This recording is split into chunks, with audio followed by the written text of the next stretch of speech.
নবীজি সাল্লাল্লাহু আলাইহি ওয়াসাল্লাম বলেন, উম্মতের দল, তোমরা জিলহজ মাসের প্রথম দশকে বেশি বেশি তোমরা তাসবিহ পড়ো, তাহলিল পাঠ করো।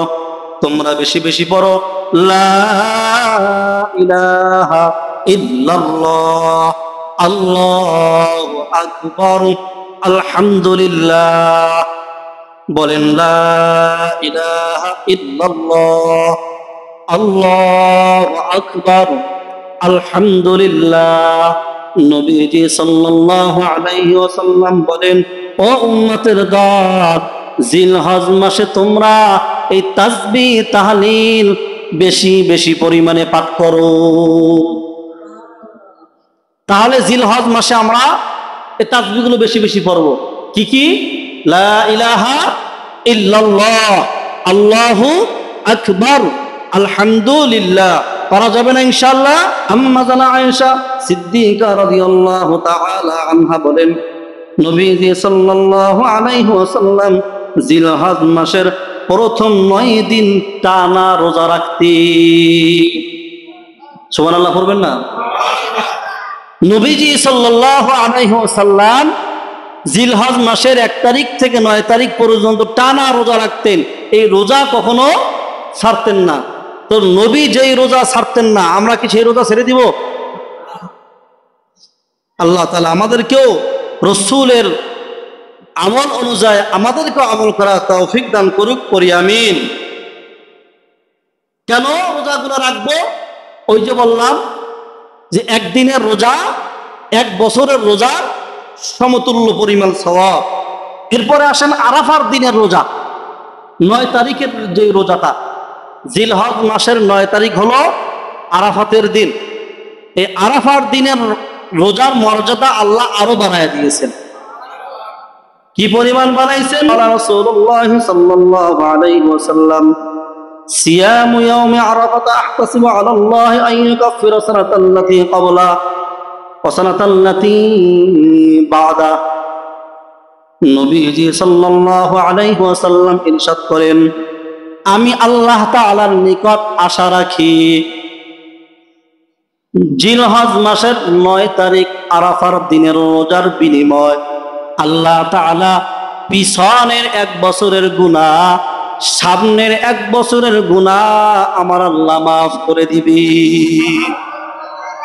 আরাফার দিনের রোজা আলাদাভাবে আরো বাড়ায় দিয়েছেন। কি পরিমাণ?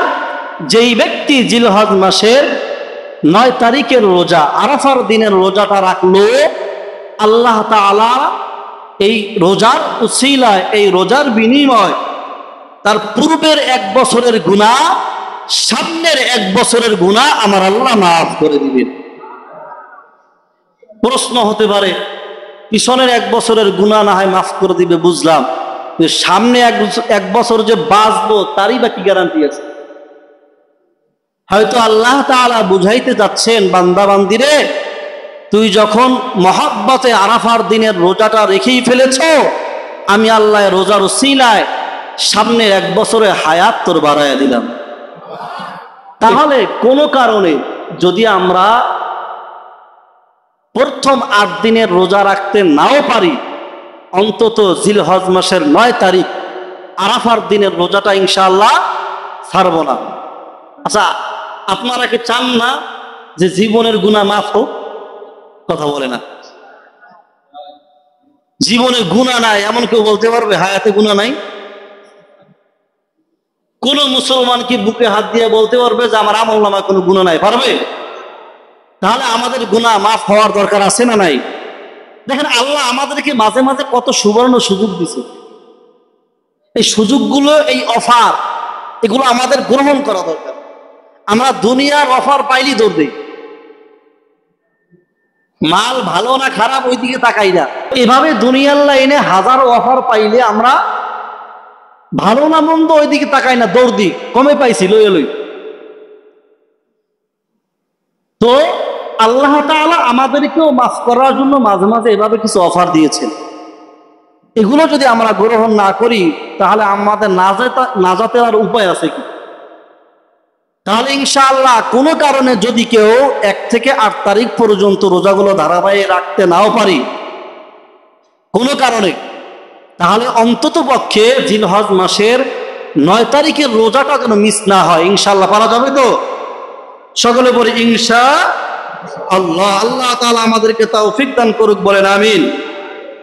জিলহজ মাসের আরো একটি আমল, জিলহজ মাসের 9 তারিখ থেকে, 9 তারিখ ফজর থেকে শুরু করে 13 তারিখ আসর পর্যন্ত তাকবীরে তাশরিক পাঠ করা। কি পাঠ করা? তাকবীরে তাশরিক। আল্লাহু আকবার, আল্লাহু আকবার, লা ইলাহা ইল্লাল্লাহ, আল্লাহু আকবার, আল্লাহু আকবার, ওয়া লিল্লাহিল হামদ। এই তাকবীরগুলো পাঠ করা জিলহজ মাসের 9 তারিখ ফজর থেকে 13 তারিখ আসর পর্যন্ত। আল্লাহ তাআলা আমাদের প্রত্যেককে এই আমলগুলো করার তৌফিক দান করুন, সকলে পড়ি আমিন।